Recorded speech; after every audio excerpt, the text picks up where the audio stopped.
Ustazah hukumnya ini mohon izin. Jadi mungkin saya sedikit simpulkan aja. Dia pernah berjanji sama istrinya almarhum ini sebelum meninggal, almarhumah sebelum meninggal, dia nggak mau nikah lagi. Ternyata setelah almarhumah meninggal, beberapa bulan kemudian ada yang mendekati dan terus dia kayaknya tertarik, tapi takut dengan janjinya, takut mengkhianati. Apakah dalam Islam ini ada janji hidup semati? Dan di mana ketika salah satu pasangan berjanji tidak menikah lagi, tapi ternyata waktu kemudian malah menikah lagi. Apakah itu termasuk janji yang hianat? Bagaimana Umi penjelasannya? Mohon izin. Ya, Bismillahirrahmanirrahim.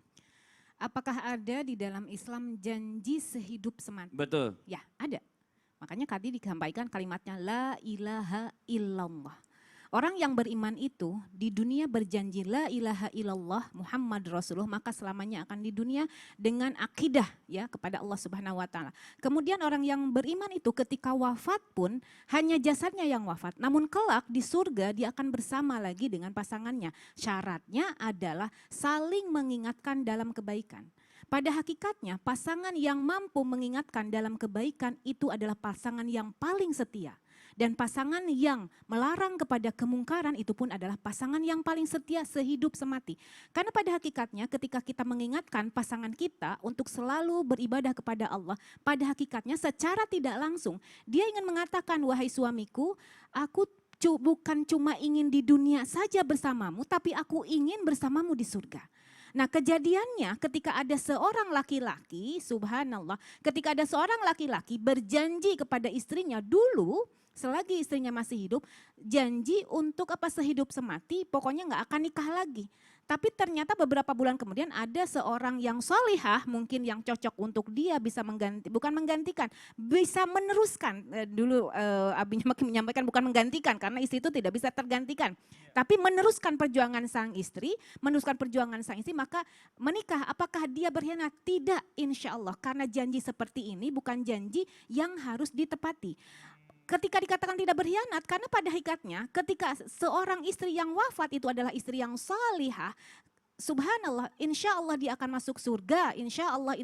Dan yang namanya di surga, kelak tuh gak ada kecemburuan. Gak ada tuh begitu wafat di surga, aduh ternyata suami saya hianat, sakit hati saya. Gak ada perasaan. Bahkan seandainya, seandainya lah sama Allah, seandainya berpoligami selagi beliau hidup, itu ketika di dunia mungkin ada cemburu-cemburu, tapi di surga tidak ada cemburu.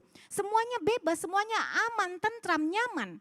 Nah lain lagi kalau misalnya lain lagi kalau misalnya seseorang sehidup semati berjanji sehidup semati, bahkan sudah di dalam akad nikah bil ma'ruf, dikatakan bil ma'ruf. Tapi ternyata di tengah perjalanan laki-laki itu subhanallah dia berpindah ke lain hati padahal dia sudah berjanji sehidup semati. Wallahu alam. Beberapa ulama mengatakan kalau perempuan itu perempuan bisa memberikan keturunan, kalau perempuan itu perempuan yang bisa khidmat kepada suaminya, tidak nusyus, tidak pernah tabaruj, maka laki-laki yang menikah bukan tanpa izin, yang janji tidak akan menikah, para ulama berpendapat itu termasuk salah satu yang mengingkari janji. Dan yang perlu dicatat, usikum wa iya ya nafsi bittaqwallah.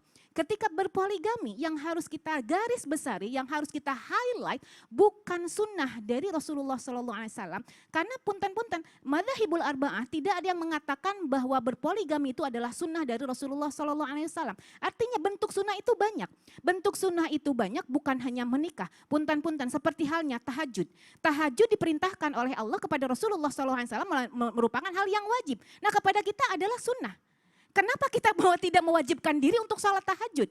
Seandainya, saya mah nikah tuh karena pengen punya pahala nikah lagi. Pengen punya pahala nikah, ambil seseorang untuk menikah dengan orang yang Anda sukai, biayai pernikahan, kasih walimah, bila perlu biayai anak-anaknya, itu sudah punya pahala nikah. Bahkan bukan hanya itu, pahala membiayai anak, pahala apa? Untuk anaknya supaya bisa thalabul ilmi. Hati-hati, hati-hati para suami, jangan memudahkan kalimat sunnah.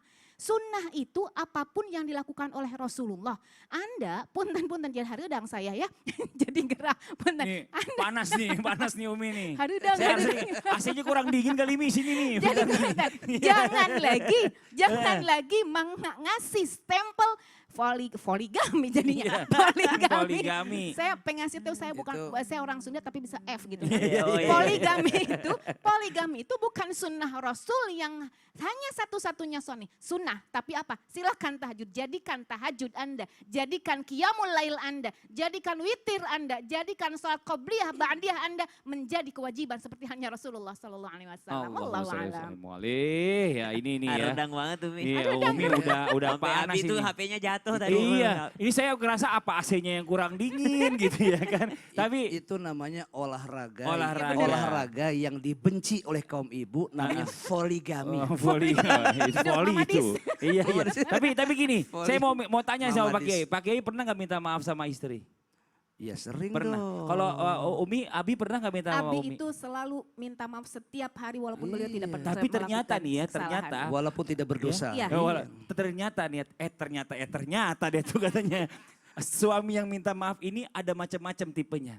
Nih, Iya. kalau nggak percaya kita lihat dulu tayangan yang ini nih.